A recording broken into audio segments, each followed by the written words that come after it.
امام حسین کی شہادت کے بعد فوج یزید نے رسول اللہ کی بیٹیوں کو قید کر دیا اور امام حسین اور ان کے ساتھیوں کو بے گور و کفن زمین کربلا پہ چھوڑ کے کوفہ و شام کی طرف روانہ ہو گئے۔ تو یوں رسول اللہ کا نواسا زمین کرب و بلا پہ بے گور و کفن پڑا رہا۔ اتنے میں ایک کبوتر آسمان سے اڑتا ہوا جب زمین کربلا سے گزرا تو وہ رسول اللہ کی مہک کو محسوس کرنے لگا اور دیکھا کہ امام حسین علیہ السلام کا جسم زمین کرب و بلا پہ بکھرا ہوا ہے، تو وہ چیختا ہوا آسمان میں پرواز کرتا رہا اور دوسرے پرندوں سے کہنے لگا کہ قیامت آ گئی، بی بی فاطمہ زہرا کے بیٹے کو قتل کر دیا گیا اور رسول اللہ کے خاندان کا خون زمین کرب و بلا پہ بکھرا ہوا ہے۔ تو یوں کبوتر کرب و بلا میں آ کر مقتل گاہ میں پھرنے لگے اور امام حسین علیہ السلام کے غم میں رونے لگے اور امام حسین کے خون کو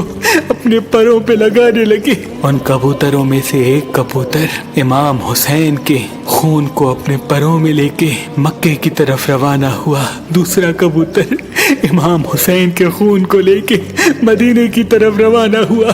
تیسرا کبوتر نجف کی طرف روانہ ہوا۔ تاریخ نے لکھا مدینے سے باہر سیام نام کا ایک یہودی رہتا تھا جس کی بیٹی کو کوڑ کا مرض تھا اور وہ نابینا تھی، اور یہ مرض کسی دوسرے کو نہ لگے اس لیے وہ روز ایک باغ میں اپنی بیٹی کو بند کر کے چلا جاتا تھا اور صبح آ کے اپنی بیٹی سے ملتا تھا۔ بس جیسے ہی اپنی بیٹی کو باغ میں چھوڑ کے واپس جائے اس کی بیٹی ایک درخت کے نیچے آ کے بیٹھ گئی اور اس درخت کے اوپر وہ کبوتر بیٹھا تھا جو امام حسین کا خون لے کے مدینے کی طرف آ رہا تھا۔ بس رات کو اس کبوتر کے پروں سے امام حسین کے خون کی ایک بوند اس نابینا کی ایک آنکھ میں گری، دوسری بوند دوسری آنکھ میں گری اور کچھ بوندیں اس کے چہرے پہ لگی۔ اللہ پاک کے فضل و کرم سے وہ نابینا دیکھنے لگی اور اس کا مرض اللہ نے امام حسین کے صدقے ختم کر دیا۔ بس جیسے ہی صبح اس کا بابا آئے تو وہ باغ میں ادھر ادھر دیکھے، پوچھنے لگے